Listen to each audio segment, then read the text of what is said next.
Welcome back to CHW Tasting Room. I'm Katy Long, and I'm joined here by Chris Lafleur. That's correct. So we decided that we wanted to have some fun. We wanted to taste a wine and just talk about it and see what made it special. In this case, I'm gonna pour the Sémillon for Chris and tell him what I like about it, and we're gonna see what he likes about it. But because I am not in the service industry on my day-to-day basis, Chris is gonna do me the favor and open the bottle of wine. Happily. Wine monkey, let's do this. So while you're doing that, this is lot 893, and this is the Calistoga Semillon, or Semillon. I'm never really sure how to pronounce it. Fortunately, we don't need to know how to pronounce it to be able to enjoy it. That's right. This is the black label, one of our elevated offerings. And Chris and I were really excited about this wine. It's a 2020 Calistoga Semillon. We're not exactly sure what to expect before we open it up. This is really a fun and exciting wine. So may I do the honors, sir? Of course, and I appreciate the courtesy in doing so. Thank you so much. So Chris, I wanted to pour this wine for you. I like this wine because it does have a wonderful storied history. Here in Calistoga, it's really warmer appellation. We were just talking about what Calistoga brings to the party. White grape varieties from this far in the north of the Napa Valley isn't exactly what we'd expect. This isn't a variety that I'm very familiar with from this appellation. So a bit of new territory, but a grape variety that has this really strong history. Oh, yeah, of course. Cheers. Yeah, I've always been in love with this variety. I've been lucky enough to taste it in some great white Bordeaux, which is where you traditionally find it in the Bordeaux region. And then also in Hunter Valley that's adopted this wine, and they're making some remarkable single grape expressions, just like we're seeing here with our Calistoga Semillon. I'm gonna say Semillon, Okay, that's deal. I've only learned to say it that way, and Semillon sounds also correct, but I can only be who I am. There are only so many syllables that can be pronounced. Yeah. So I'm gonna stick with Semillon, and this is remarkable. I know what I smell, but I want to hear what you think first, and I'll tell you what I get. Oh, that sounds like a fun game. Yeah. So to me, when I stick my nose in this glass, it's very vibrant. They're speechless. There's a really interesting floral nose, and it's not quite honeyed. It smells maybe a little bit of beeswax. Yeah, I get it. The beeswax stands out to me. That to me is a good color for Semillon in my short experience. And I also, like you said, floral, and I want to expand on that and say, I would say almost citrus blossoms, like kind of like mandarin oranges. And I even say like fresh orchard fruits, like orange trees or even lemon trees to a degree. There's like a citrus aspect in there. I'm feeling like, just smelling this, I'm gonna expect like peach skin, almost that fuzzy white peach, a little bit of that fleshy character is kind of coming through on the nose to me. This is pretty pronounced. Yeah, it feels, and I don't want to ascribe a note that you typically get from tasting it to the nose of a wine, but it does feel plush a little bit. And also it feels structured, but plush, so like soft and kind of gentle.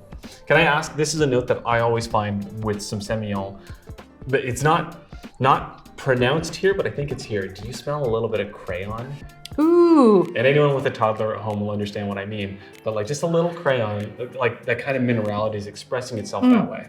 Like a hint of that waxiness, that I do actually, when you say crayon and then you said minerality, there's almost this salinity, the sea spray that I would maybe be more expecting from an Albarino, but yeah. But there's something going on here. It is expressive. There's a lot going on in the nose.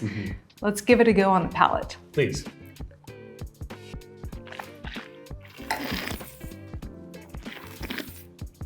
Wine tasting noises. Good. Oh boy. There's a lot going on the palate. Yeah, it's very activating. For me, when I always think of how do I assess the wine first? Acidity is always what stands out for me. And I know people don't like to talk about acidity because people associate acidity with like battery acid and stuff. But like, hey, citric acid, that's your orange. Malic acid, that's your green apple. These are good things. So when I think about acidity, I think about how much my mouth waters. And it makes for a wine that I know that if I put this with something, it's not gonna feel dry. It's gonna feel really refreshing. There's a couple things going on that's 100% of exactly what you just said. There is this refreshing acidity and this mouth-watering finish, but it's also got enough body and weight. It's almost creamy without being malolactic creamy. And it's an interplay of things. There's an energy on the palate with this wine. There is a great energy for this wine. You know what's also notable? I do believe they spent some time in oak barrels. Yeah. Pretty traditional for white Bordeaux, but I don't find that the barrels are overpowering here. So you get kind of a body and weight that you associate with heavier whites like Chardonnay, for example, but it doesn't feel cloying or unctuous. It's almost like a frame. Yes. Or a structure that it's providing to the wine that gives it a sense of oomph. Yes, it gives it a little, another layer of complexity and another piece of strength to add to the overall picture. It's a great wine. I'm also noticing on the palate, something I didn't get on the nose right away is like a little bit of dried herbs too. Ooh. Yeah, do you notice that as well? Like do you feel it? Like a garrigue or something. Yes, kind of like a garrigue to me, like almost in the rosemary and thyme. Okay, garrigue. Yeah, garrigue, okay. So garrigue. Garrigue is something that we traditionally ascribe to the south of France because it means like those scrubby bushes in the land that's in the south. And usually you say that things like Grenache or Syrah or Mourvedre or southern French wines, or grapes rather, have this garrigue note. And some people believe that it's because the winds, when they get really strong, blow some of the pollen and saps onto the skins of the grapes. I don't know exactly whether I would say that some of the grapes there just have this by definition, and so they ascribe it to that because it's nearby. But either way, when we talk about having a little garrigue here, I think that's an accurate representation for this wine. What I think I'm hearing is that we're talking about a wine that has a lot of complexity, but in ways that are different from how I expect complexity to show up in a Chardonnay. So it does have oak, like we would expect from a Chardonnay, but the way that it's presenting is a frame of structure as opposed to the defining characteristic. The acidity is really refreshing, and it's reminiscent of a lot of these different things that we love in other wines that are showing up in unique and exciting ways right here. Yeah, I don't by any means want to denigrate Chardonnay, but I think the reason that people suggest it has a lot of oak in some cases is that it makes that wine more interesting and almost needs it. And it's not the only wine that's in that category. Muscadet in France often is, if it doesn't say Surly on it, then you expect a really light, inoffensive white wine. But this is a great example of a grape that has such a character that's so pronounced unto itself. The oak here is making this better. Right. It benefits from it. So we don't oftentimes see Sémillon on its own, and that's partially because even in the icon white wines out of Bordeaux, it's oftentimes blended with Sauvignon Blanc. And that's because the acidity that Sauvignon Blanc brings kind of rounds out the Sémillon, which we typically do expect to have a little bit of the bigger body. Yeah. We're seeing that here, but what we're seeing also, I think, is that balance. That it doesn't need that Sauvignon Blanc to give it that zippy character.